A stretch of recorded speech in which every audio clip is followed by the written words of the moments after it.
Recevoir la science? Est-ce que tu es prête pour recevoir la connaissance? Après cette série de transformations nationales, je te vois devenir quelqu'un d'important dans ce pays. Je dis, je te vois devenir quelqu'un d'important dans ce pays. Tant sur le plan positionnel que sur le plan structurel, que sur le plan financier. Reçois cette grâce au nom de Jésus. Alors lève-toi avec moi, on va lire la parole et on va entrer dans les vraies choses. Amen, amen. Merci Seigneur. J'ai besoin d'une voix féminine. Est-ce que Pasteur Danny peut lire pour nous?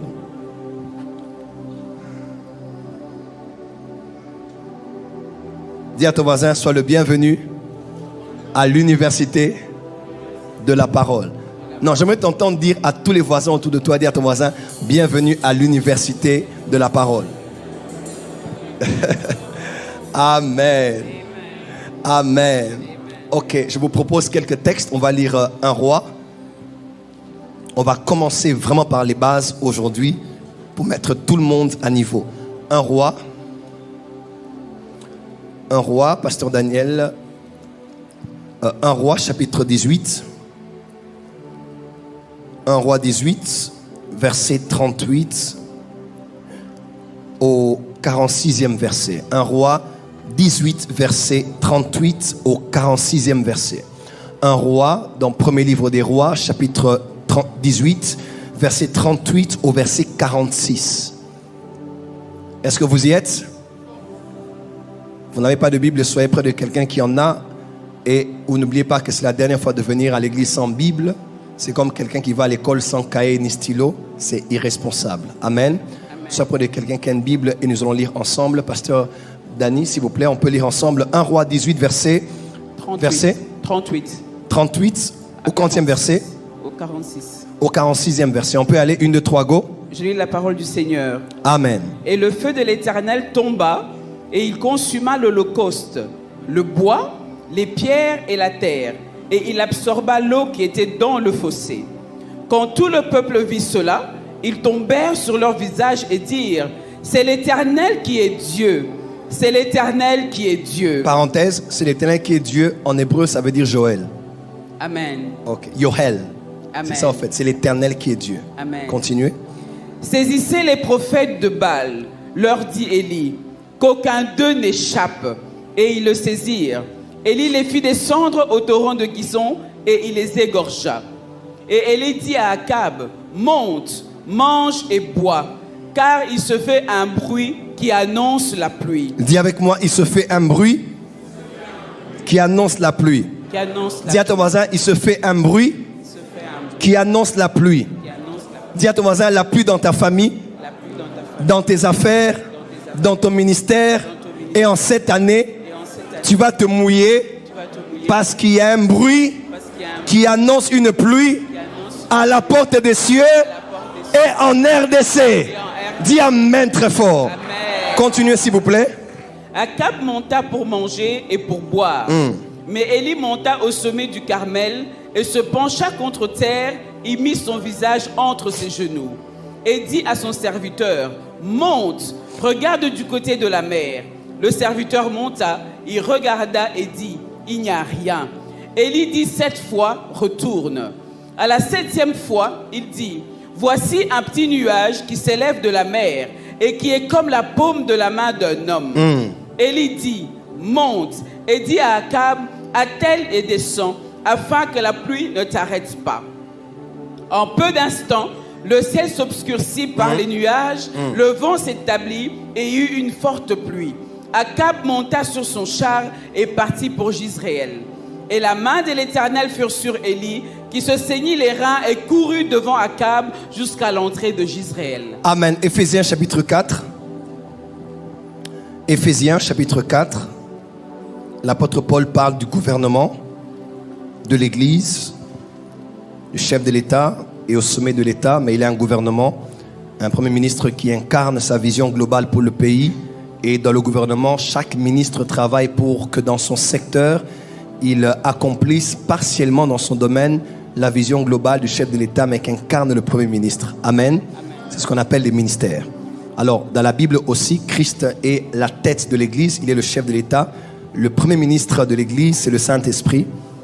Et il y a dans l'église 5 ministères. Chacun travaille dans un domaine spécifique et c'est ce qu'on va lire. Verset 11 et suivant. Éphésiens 4, verset 11. Et il a donné les autres comme apôtres, les autres comme prophètes, les autres comme évangélistes, les autres comme pasteurs et docteurs, pour le perfectionnement des saints. Pour le perfectionnement des saints de... En vue de l'œuvre du ministère. En vue de l'œuvre du ministère. Dis avec moi, les prédicateurs, existent pour nous parfaire et pour nos ministères. Non, dis à ton voisin, tu as un ministère. Change de voisin, dis à 3 personnes, dis, tu as aussi un ministère. Tu as aussi un ministère. Tu as aussi un ministère. On n'a pas dit va commencer une église, on n'a pas dit va commencer un ministère. Dis à ton voisin, tu as aussi un ministère. On peut s'arrêter là, que Dieu bénisse sa parole. Merci, mettez-vous dans la présence de Dieu. Je sais qu'on a des carnets et des Bibles. Si on peut acclamer très fort pour le Seigneur. Plus fort que ça.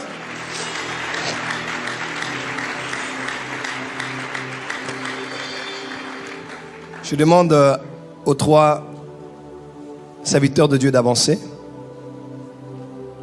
Et je vais commencer mon message de ce matin. Le message que j'introduis, avec lequel j'introduis cette série, est intitulé « Le rôle de l'Église de la transformation nationale ». Dis avec moi, le rôle de l'Église de la transformation nationale. D'accord, avancez. Est-ce que les Congolaises sont là? Non. Est-ce que les Congolais sont là? Est-ce qu'on peut commencer? Non. Est-ce que je peux commencer aujourd'hui? Est-ce qu'on peut décoller? Dis à ton voisin, bon appétit. Amen. Acclamons encore pour le Seigneur et on commence le message de ce matin. Le rôle de l'Église dans la transformation nationale. Je commence en disant ceci. Dans la Bible, il y a un concept rabbinique et juif que l'on appelle la numérologie biblique. C'est-à-dire, chaque chiffre a une signification particulière. Et le chiffre qui m'intéresse ici, c'est le chiffre 3. Dis avec moi 3. Par coïncidence, en Chiluba, mon nom, c'est Taatou. Bien que je ne suis pas Taatouane. Mais en tant que Swahili, c'est Moyambili Taatou. Donc je vous parle de mon nom de famille. Le chiffre 3 est un chiffre particulier dans le plan de Dieu. Et quand je parle de la transformation nationale, vous devrez tenir compte de ce chiffre, le chiffre 3. Dans la Bible de l'Ancien et Nouveau Testament, vous allez recevoir plusieurs références où on parle du chiffre 3. Le chiffre 3 symbolise la divinité, l'accomplissement, la plénitude, la résurrection et l'accomplissement. L'accomplissement dans le sens d'une œuvre qui est terminée, qui est achevée, d'une mise en place qui est aboutie. Amen. Vous allez voir dans la Bible, on parle plusieurs fois du chiffre 3. Numéro 1, Dieu est Père, Fils et Saint-Esprit. Numéro 2, Dieu, lorsqu'il a créé les cieux, il y a établi 3 types de luminaires. 1, le soleil, 2, la lune et 3, les étoiles.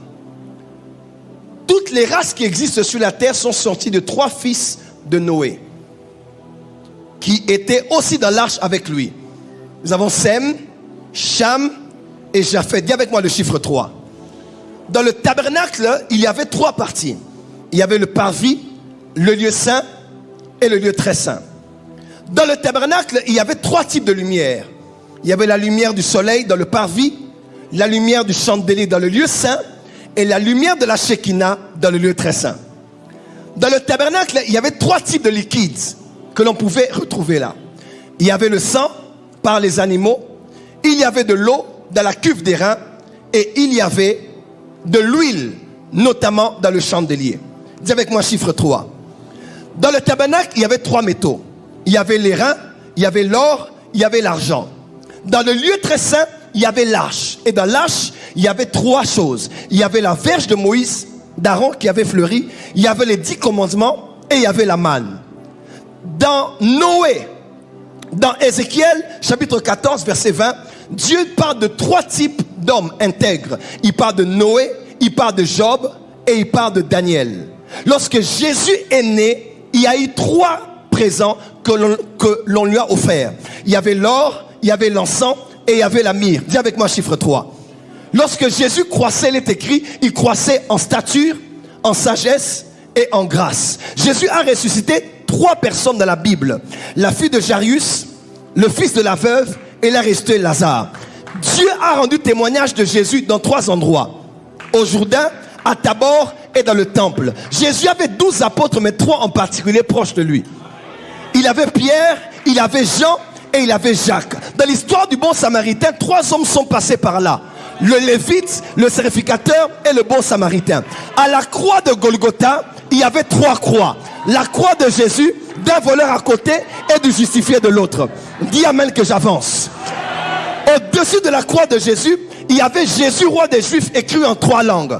En latin, en grec et en hébreu. Jésus a dit, je suis le chemin, la vie et la vérité. Dans 1 Jean, il est écrit, il y a 3 témoins. Il y a l'eau, le sang et l'esprit. Dans Actes des Apôtres, on dit, en lui nous avons l'être, la vie et le mouvement. Que ces 3 choses demeurent.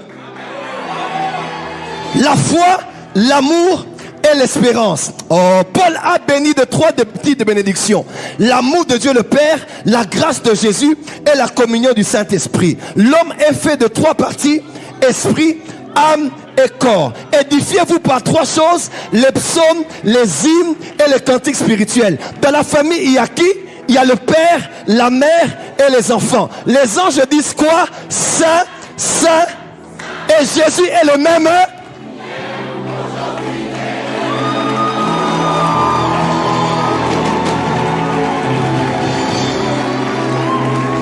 Et lorsqu'on parle d'une nation, pour commencer à voir une nation changer, il y a 3 structures à considérer. La première est celle que l'on appelle l'État.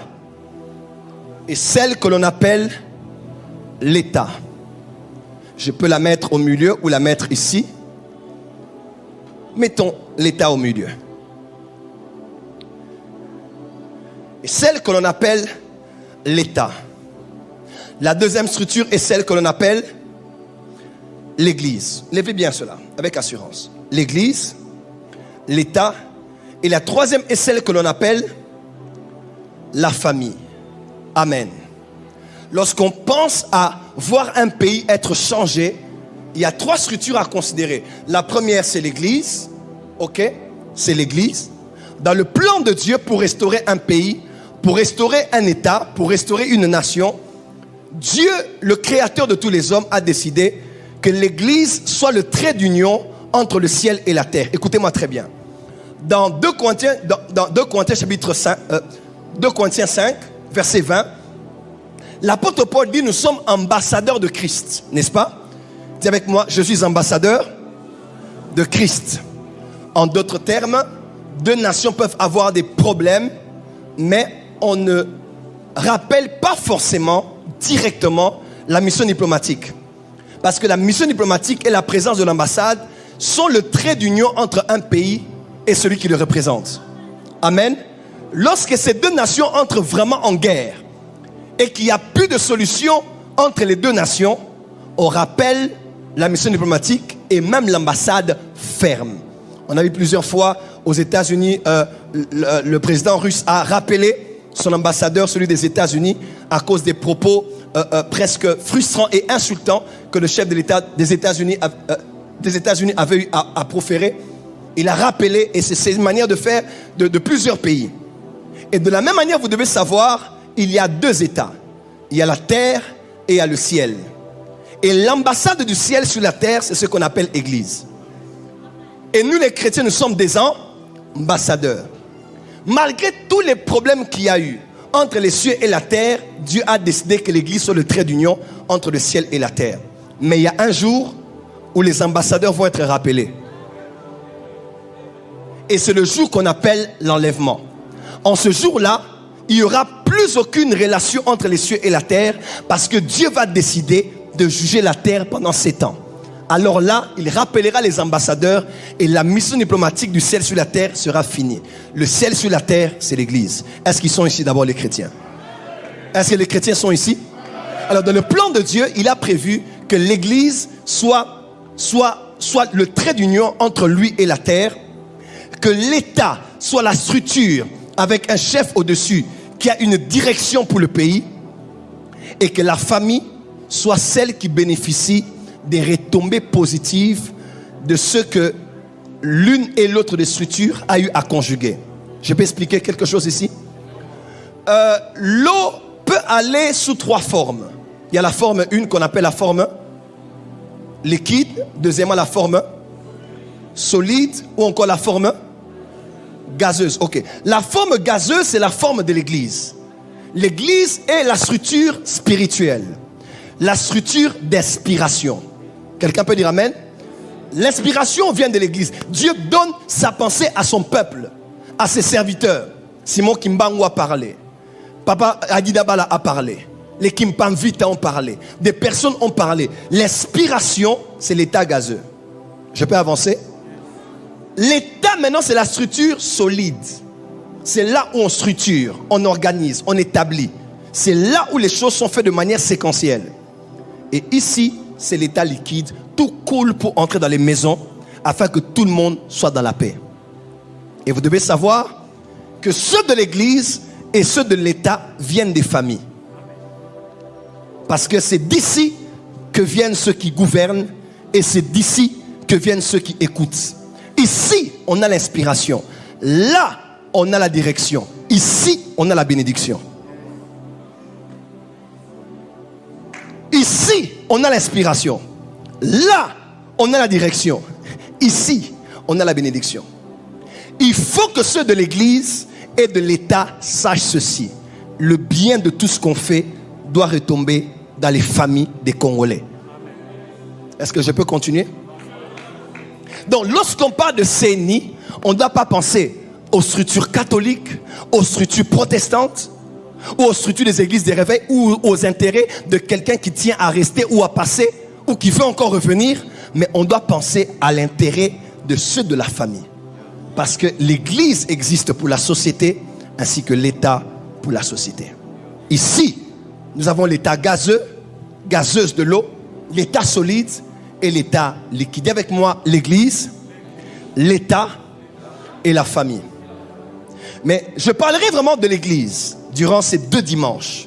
J'ai tenu à le faire 2 dimanches pour vraiment avoir le temps d'asseoir une connaissance que vous devez avoir. L'État, en 2014, Dieu m'a commencé à me parler. On était à Roméo Golf.